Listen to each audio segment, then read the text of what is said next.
안녕하세요. 7월 29일 현재 3시 9분을 지나가고 있는 시점이 되겠고요. 3%의 상승 흐름들을 보여주고 있는 예스24를 함께 살펴볼 AP투자연구소의 이세훈 전략팀장입니다. 예스24는 대표적인 현재 카카오뱅크 상장 수혜주로 부각이 되고 있는 상황이고, 그런 부분들이 지난해 7월, 8월 달부터 이제 그런 부분들 지분 가치가 부각이 되면서 현재 이르르는 주가의 흐름들을 만들어낼 수 있었다라고 생각을 합니다. 물론 중간중간에 지분을 매각한다, 카카오뱅크의 지분을 매각한다라고 했다가 하루 이틀 만에 취소하는 그런 해프닝도 있었고, 중간에 무상증자를 하는 그런 이제 부분들도 있었고, 그 다음에 카카오뱅크가 공모가 상단 39,000원 정도로 또 이제 그 확정이 되면서 또 주가가 급등이 나오는 그런 이제 부분들도 있었는데, 이제 얼마 안 남았습니다. 카카오뱅크 상장이 다음 주 금요일인가요? 8월 6일 날 카카오뱅크 상장이 이제 임박해 있는 상황이죠. 보편적으로 그 전에 이제 대부분의 종목들의 역사를 보면 특정 어떤 종목이 상장을 한다. 근데 그 상장하는 회사의 지분을 갖고 있거나 관련 수혜주다, 이런 종목들은 이 그 종목이 상장하는 날을 기점으로 해서 재료 소멸로 인식을 하고, 이 상장하고 나서는 주가가 전반적으로 빠지는 게 정상입니다. 대부분이 거의 그런 형태를 보이는 경우가 많았습니다. 그렇게 예스24도 과거의 형태를 따라간다라고 한다면 결국에 8월 6일 다음 주 금요일을 전후로 좀 재료가 소멸된다라고 보는 게 맞지 않을까라고 생각이 들어요. 개인적으로는 일단은 뭐 그렇게 드는데, 그렇지 않은 경우도 있다라는 거를 또 설명을 또 하나 드려볼게요. 사실 이제 예스24는 제가 예전부터 이 구간이 뭐 만원대 뭐 요때부터 이제 계속해서 좀 찍어왔던 부분들이 되겠는데, 그때부터 나름 예스24가 이런 방향성을 굉장히 잘 유지를 하면서 왔어요. 방향성을 잘 유지를 하다가 7월 들어서 조금 이걸 깼다가 다시 올라오는 모습들이 있었는데, 저점을 꾸준히 높여가는 그림이었고, 저는 개인적으로 저 흐름들이 이어지는 가운데 반등이 나오면 16,000원대가 좀 저항대가 될 거다, 이렇게 봤거든요. 16,000원대 정도에서 저항을 받을 거다라고 봤는데, 이거 이제 뚫고 넘어갔어요. 물론 돌파는 했는데 안착은 안 됐어요. 다시 또 되밀려서 내려온 부분들이 되겠고, 주가나 이런 부분들이 굉장히 이제 변동성이 큰 그런 이제 모습을 보여주고 있죠. 그래서 3일 연속으로 이제 음봉의 흐름들이 나오다가 오늘 드디어 양봉이 하나 또 포착이 되고 있는 모습인데, 일단은 예스24가 이렇게 이제 매수의 거래량이 굉장히 이제 많이 들어왔고, 이후에도 매수세가 상당히 많이 들어온 모습들을 볼 수가 있죠. 그죠? 여기서 상한가를 보내고 다음날 추가 급등을 보면서 전반적으로 매수세가 많이 들어왔던 거에 비해서 하락하면서는 거래량이 많이 나오지 않았습니다. 그렇기 때문에 고점 대비 지금 20%나 좀 하락을 해 있는 상황이지만, 그래도 기술적인 반등에 대한 어떤 기회는 한번 주지 않을까, 이런 이제 개인적인 생각이 들거든요. 그게 다음 주 금요일 전후로 한번 그래도 나오지 않을까, 이런 이제 개인적인 생각을 좀 갖고 있는데, 뭐 앞으로 나올지 좀 봐야 되겠죠. 1분봉이나 이런 것들을 보더라도 전반적으로 이런 매수세가 상당히 강했던 종목이거든요. 근데 하락하고 이제 횡보하면서 거래량이나 이런 것들을 보면은 전혀 물량이 음봉에서 어떤 물량이나 이런 것들이 나온 흔적이 없기 때문에 뭔가 이 하락에 대한 반등은 한번 줄 것 같다라는 개인적인 좀 생각을 갖고 있습니다. 그리고 5일선이 좀 깨지기는 했지만 11선이 지켜주고 있는 모습이라서 11선이 살아있는 동안에 주가의 상승 기조는 꺾이지 않았다, 이렇게 보거든요. 반대로 11선까지 무너지면 이거는 이제 단기 상승 기조가 꺾이는 거기 때문에 쉬어갈 수밖에 없다, 이렇게 봐요. 항상 이 11선 깨지고 주가는 늘어졌고 11선 깨지고 주가는 늘어졌어요. 그렇기 때문에 이 11선이 단기 상승세가 살아있느냐 꺾였느냐의 저는 중요한 그런 하나의 기준으로 봅니다. 근데 그런 관점에서 본다면 아직까지 11선이 살아있고 지지를 받고 양봉을 보여주고 있기 때문에 단기 상승세는 살아있다라고 보는 게 맞겠죠. 여기서 이제 돌려줘야 되겠죠. 카카오뱅크가 이제 33,000원에서 39,000원, 그 다음에 확정 공모가는 39,000원으로 확정이 됐고, 생각보다 청약 경쟁률이나 공모 금액이 별로 이전에 다른 종목들, 신규 상장 종목들에 비해서 그렇게 핫하지는 않았어요. 그리고 이제 주가나 이런 부분들이 올라가면서 고평가 논란도 계속해서 나왔습니다.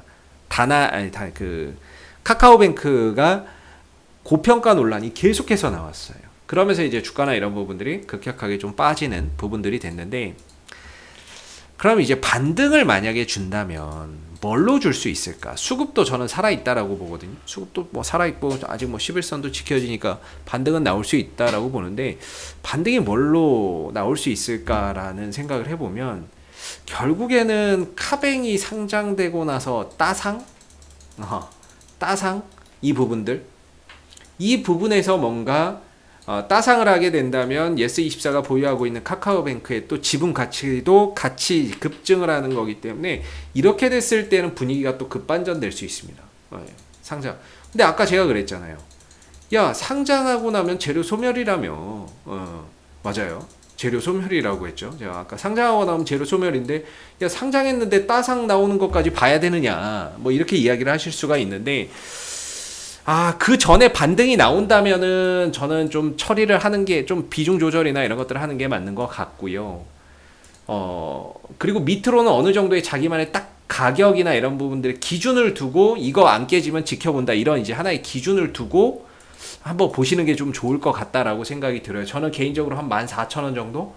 이 정도의 하나의 밑으로는 그 정도의 좀 최대 이제 좀 넉넉하게 잡고 14,000원 정도의 기준을 좀 봐야 되지 않을까 싶은데, 이전에 여러분들 대형 포장이라는 종목이 있었어요. 대형 포장이라는 종목의 예를 하나 좀 들어보면, 이 종목이 쿠팡 상장 수혜주였습니다. 쿠팡이 나스닥에 상장하면서 수혜주였죠. 왜냐면 쿠팡의 이제 택배 상자나 이런 것들이었는데, 쿠팡이 상장이 아마 이 시기인가에 이루어졌을 겁니다. 이 시기인가에 이루어졌는데, 전에 주가는 급등이 나오고 이미 뭐 가격이 빠지기 시작을 했죠. 그리고 이때 수급이 나가지는 않았었어요. 거래량이나 이런 부분들이 나가지는 않았던 걸로 저는 이제 기억을 하고 영상을 그때만 찍었는데, 근데 저는 이제 쿠팡이 상장하고 나면 재료 소멸이다 이렇게 봤어요. 항상 이제 그런 관점을 가지고 있는데, 그래서 이거 재료 소멸이다 이렇게 좀 생각을 했거든요. 근데 쿠팡이 상장을 했는데 나스닥 시장에서 굉장히 이 높은 가격에 그 거래가 된 거죠. 높은 가격에 이제 공모가나 이런 것들 되고, 높은 가격에 막 이렇게 좀 거래가 되다 보니까 거기서 주가가 급반등이 나오는 그런 이제 상황들이 또 생겨버리더라고요. 물론 이후에는 좀 다른 이슈로 나왔지만, 쿠팡이 상장하고 나서 높은 가치 평가를 받았다라고 해서 주가가 또 급등이 나오는 사례가 있었습니다. 그래서 결국에는 과거에는 항상 어떻게 보면 뭐 상장하고 나면 재료 소멸이었다 이렇게 보는데, 올해는 좀 특이하게도 어떻게 상장을 하고 나서 이제 워낙에 유동성이 풍부하니까 이런 돈들이 하도 몰려가가지고 따상상을 만드는 경우가 굉장히 많습니다. 따상이나 이런 것들, 더블 상한가나 이런 것들을 만드는 경우가 많죠. 그래서 그런 부분들에 의해서 만약에 카카오뱅크가 상장이 되고 굉장히 가치나 이런 부분들을 시장에서 높게 평가를 받는다면 상황은 또 급반전될 수 있지 않을까라는 생각이 듭니다. 그래서 개인적으로는 다음 주 금요일 이전에 좀 반등이 나왔으면 좋겠다, 이런 이제 생각이 들고요.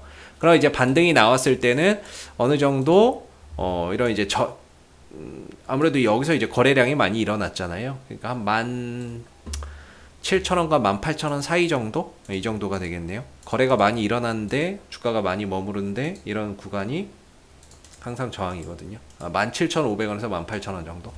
이 구간이 올라갈 때 굉장히 좀 부담이 될 것 같아요. 그래서 어느 정도 반등이나 이런 부분들이 실현된다면 이런 구간에서는 좀 비중을 줄여가면서 대응 전략을 가져가 보시는 게 어떨까 싶고, 반등이 나온다면 다음 주 금요일 이전에, 그리고 밑으로는 한 14,000원 정도. 조금 높게 잡을까요? 좀 높게 잡아볼까요? 왜냐면 이게 갭도 있어서 나중에 갭 매우러 가거든요, 보통. 한 14,500원 정도. 그래, 14,500원 정도로 봅시다. 14,500원. 그래서 14,500원 정도가 이때 이제 거래량 딱 들어오면서 슈팅 나왔던 그 시작점이거든요. 요 정도를 하나의 기준으로 두고 반등 여부를 좀 체크해 보시는 게 좋지 않을까. 이제 카카오뱅크 상장할 때까지. 그래서 만약에 깨진다면 어쩔 수 없이 리스크 관리는 필요할 것 같고요.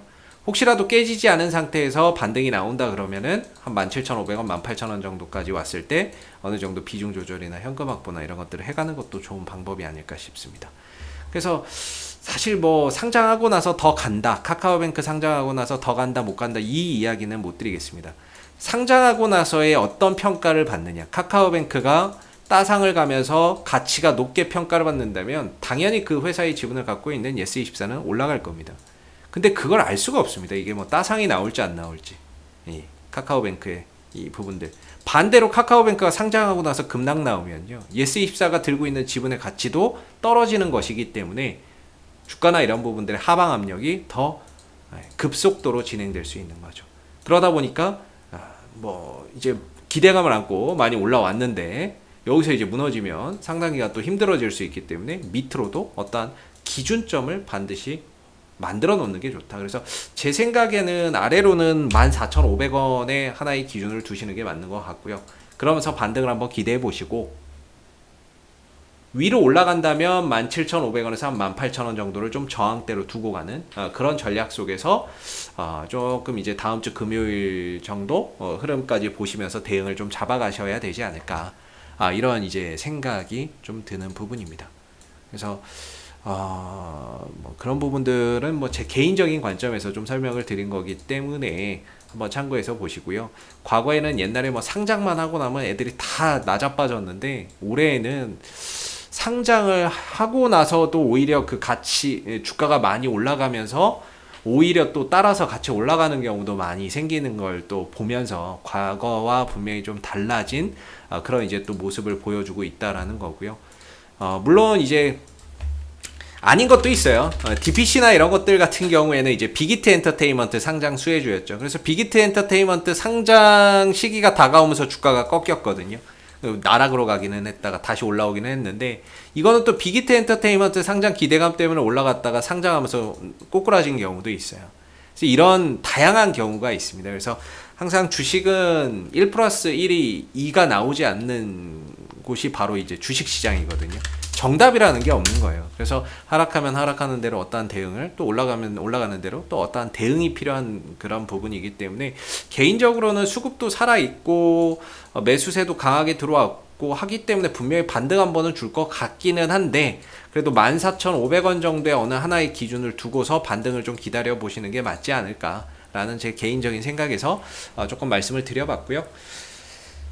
이상 AP투자연구소 이세훈 전략팀장이었고요. 구독과 좋아요도 한번 부탁드리도록 하겠습니다. 감사합니다. 그리고 무료 추천 종목을 매일매일 드리고 있습니다. 네이버에서 AP투자연구소를 검색하시면 웹사이트 상단에 AP투자연구소 홈페이지 링크가 나옵니다. 클릭하시면 AP투자연구소 홈페이지로 접속을 하실 수가 있는데요. 가운데 무료 추천 종목 카테고리에 2021년 무료 추천 종목을 클릭하시게 되면 소장님께서 매일매일 국내외 시황에 대한 실시간 브리핑과 함께 댓글로 무료 추천 종목을 제공해 드리고 있습니다. 하나 눌러서 들어가 보게 되면 댓글 리딩은 아침 7시 47분부터 시작이 되었고요. 간밤에 있었던 미 증시에 대한 이런 시황에 대한 설명에서부터 국내외 이슈들까지 이렇게 좀 설명을 드리고 있고요. 그리고 9시가 되게 되면 이제 무료 추천 종목이 나오게 됩니다. 9시 무료 추천 종목의 종목명, 그 다음 매수가, 1차 목표가, 손절가가 함께 제시가 되고요. 보통 2종목에서 3종목 정도 매일매일 추천을 좀 드리고 있습니다. 주가가 상승하게 되면 그 상승한 부분에 대해서도 이렇게 댓글로서 리딩을 해 드리고 있고요. 그 다음에 또 하락하게 되면 또 그 하락한 부분에 대해서도 댓글로서 리딩을 해드리고 있기 때문에 무료 추천 종목이 필요하신 분들은 저희 홈페이지 방문하셔서 무료 추천 종목 코너 활용해 보시면 좋겠고요. 그 다음에 저희가 이제 개발한 어플리케이션 테마주 검색기가 있습니다. 홈페이지 보시면 이렇게 테마주 검색기라고 있는데요. 눌러보시게 되면은 국내외 이제 국내에 시장에 상장되어 있는 모든 테마주들을 한눈에 볼 수가 있고, 그날 어떤 종목, 어떤 테마가 강세인지를 한눈에 좀 파악할 수 있는 그런 이제 어플이기 때문에, 뭐, 모바일 버전, 그 다음 PC 버전 이렇게 두 가지로 나눠져 있고요. 무료 어플이기 때문에 누구나도 다운로드 받아서 활용해 보실 수 있습니다. 그래서 필요하신 분들은 저희 홈페이지 방문하셔서 이 테마주 검색기도 많이들 다운로드 받아서 활용해 보시면 좋겠습니다. 감사합니다.